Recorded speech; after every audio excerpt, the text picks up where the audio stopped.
যদি তারা আজকের পরে শপথ নিতে বাধা প্রদান করে আদালত অবমাননার সামিল নয়া নোটিশ করা হয়েছে, কোর্টে মামলা পেন্ডিং বেতনের শপথ নিতে দিচ্ছেন না। তো আজকে প্রমাণিত হয়েছে যে আইনি প্রক্রিয়া ইশরাক সাহেবকে মেয়র হিসাবে শপথ নিতে এই সংশ্লিষ্ট মন্ত্রণালয়ের আর কোনো বাধা না। যদি তারা আজকের পরে শপথ নিতে বাধা প্রদান করে আদালত অবমাননার সামিল হবে এবং সুপ্রিম কোর্টের আইনজীবীরা অত্যন্ত তীক্ষ্ণভাবে দেখবে উপদেষ্টা যিনি আছেন তাকে কিন্তু রাজনৈতিক দলের প্রতি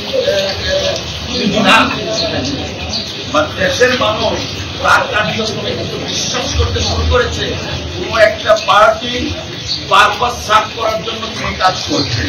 দেশের মানুষ সেটাও বুঝতেছে যে কোন গোষ্ঠী পার্টি পলিটিক্যাল পার্টির পারপাসটা সাফ করছে। আমরা আহ্বান জানাবো এই দেশের বর্তমান অবস্থার প্রেক্ষিতে আইনের শাসন প্রতিষ্ঠার লক্ষ্যে সর্বোচ্চ আদালত যে নির্দেশনা দিয়েছেন সেই নির্দেশনার আলোকে যেন মন্ত্রণালয় কার্যকরী পদক্ষেপ অনতি বিলম্বে নেন। আমরা প্রপার এডুকেশনের জন্য আমরা আর রাস্তার মধ্যে যে রেফারেন্স দিয়েছেন নিশ্চয়ই সেটা আপনাদের প্রপার ফোরাম আছে, সেখানে বিষয়ে কথা বলছেন।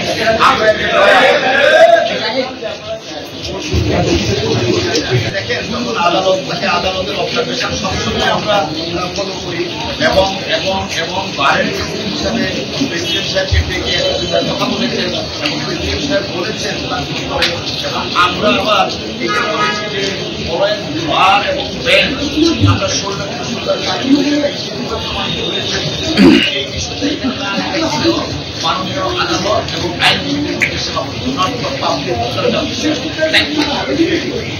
আজকের আদেশটা আমাদের রিজেক্ট করেছে।